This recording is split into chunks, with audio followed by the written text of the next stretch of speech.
So the government captured one of these native Antarctic people, or Agarthians as you call them, and interrogated them. I mean, look, they had been studying this rogue country within Antarctica for decades, right? Of course they captured one of the natives. How else were they supposed to get any information on the place?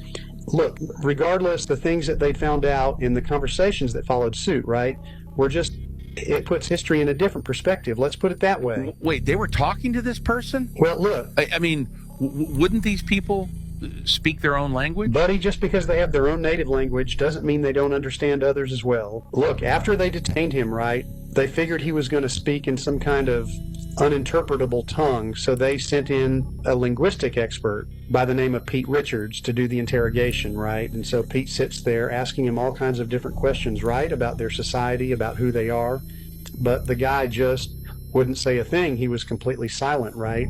Up until the point where Pete pulls out these pictures the agency had taken of this country's pyramids, right? And he sets the picture down as he says, "Can you tell me about these?" The guy didn't really budge, right? Like he didn't want to engage. And so Pete says, "Listen, we've seen structures like this before." He pulls out an image of the pyramids from ancient Egypt and shows it to him.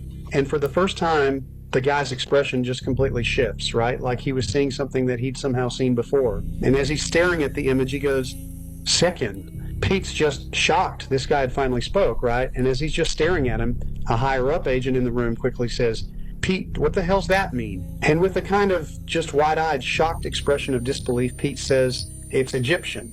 It means old friend."